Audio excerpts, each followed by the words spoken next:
অনুষ্ঠান বাড়িতে বেগুনি তো সবাই খেয়েছো, কিন্তু মিষ্টি কুমড়ার চপটা কিন্তু কম যায় না। এটা এত সুন্দর খেতে হয় কি বলবো আর। তোমরা দেখতেই পাচ্ছ কতটা সুন্দর হয়েছে দেখতেই। আজকে এই অনুষ্ঠান বাড়ির চপটা তোমাদের সাথে শেয়ার। আগে বেসন, তারপরে এবার দিচ্ছে সুজি।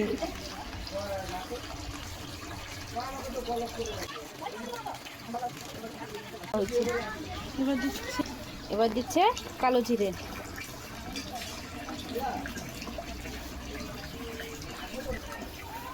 এবার দিয়ে দিচ্ছে কিছুটা পরিমাণ আন্দাজ মতো খাওয়ার সোডা।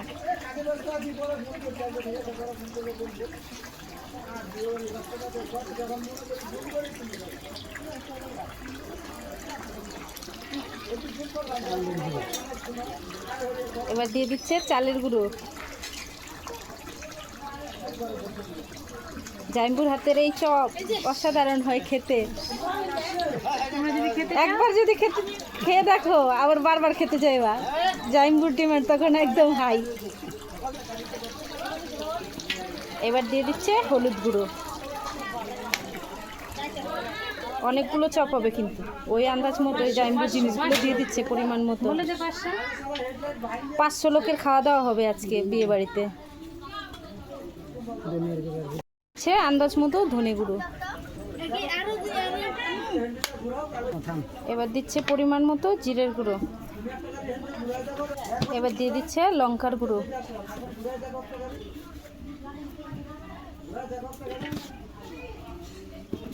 এবার পরিমাণ মতো লবণ দিচ্ছে।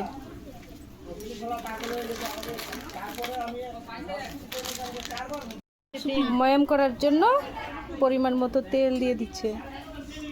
এই পরিমাণটা জামাইবাবুই জানে, আমি বলতে পারবো না। এবার তেলটা দিয়ে হাত দিয়ে ভালো করে ময়াম করবে।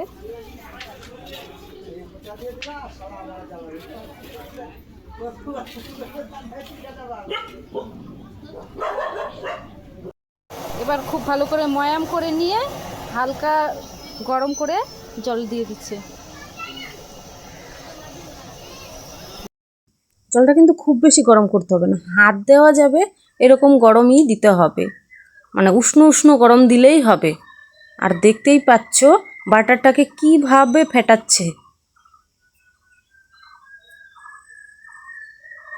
এই জাইম্বু কিন্তু সব ধরনের অনুষ্ঠান বাড়িতেই রান্না টান্না করে, খুবই সুন্দর হয় রান্না। কি বলবো আর, তোমাদের যাদের অনুষ্ঠান বাড়িতে প্রয়োজন হয় রান্নার লোকের, তাহলে কিন্তু এই জাইম্বুর সাথে যোগাযোগ করতে পারো। জাইম্বু কিন্তু খুব সুন্দর রান্না বান্না করে, সেটা যে কোনো হাতের সাহায্যে খুবভাবে এরকমভাবে দেখো কি সুন্দর করে বাটারটাকে ফেটিয়ে নিচ্ছে। সে মিষ্টি কুমড়োর বেগুনি করার জন্য কিন্তু।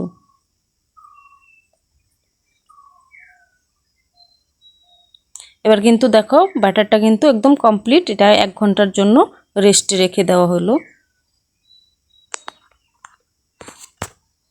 আর এই দেখো এরকম বড় বড় সাইজের মিষ্টি কুমড়োগুলো দিয়েই কিন্তু হবে। দেখো মিষ্টি কুমড়োগুলোকে এবার কেটে নিচ্ছি। কত বড় মিষ্টি কুমড়োটা। এবার আগে মাঝখান থেকে কেটে নিতে হবে, নালে তো পিস করতে পারবে না।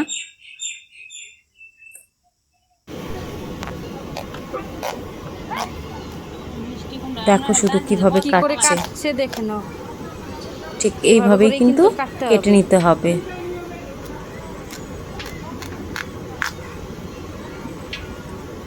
এই জাইম্বুর হাতের কাজ এত ভালো কি বলবো, রান্নার হাত কিন্তু খুব সুন্দর, তোমরা না খেলে বুঝতে পারবে না। দেখো শুধু কিভাবে পিস করে নিচ্ছে। দেখো আগে ছুলে নিতে হবে এরকম সাইজের টুকরো করে। আবার যদি মনে করো আঠার মতো লেগে থাকে তাহলে সুতি কাপড় টাপড় দিয়ে মুছে নিয়ে নিতে পারো, নালে স্লিপ করে গেলে কিন্তু সুন্দরভাবে কাটা হবে না। তারপরে দেখো কি সুন্দর করে পিসগুলোকে কেটে নিচ্ছে, দেখছো? এই যে দেখো একদম দেখো পাতলা করে এরকম লম্বা লম্বা করে, একদম বেগুনি। বুঝতেই পারবা না এটা বেগুনি না মিষ্টি কুমড়োর চপ। একদম বেগুনির মতো, এরকম সাইজের বেগুনের মতো করে লম্বা লম্বা করে কেটে নিতে হবে। সবগুলোকে কেটে দেখো এবার ব্যাটারের মধ্যে এইভাবে একটা একটা করে ডুবিয়ে ডুবিয়ে, যেন আবার খুব বেশি গায়ে ব্যাটার না লেগে যায়, তাই জন্য দেখো সাইডে আবার করে নিচ্ছে ব্যাটারটাকে।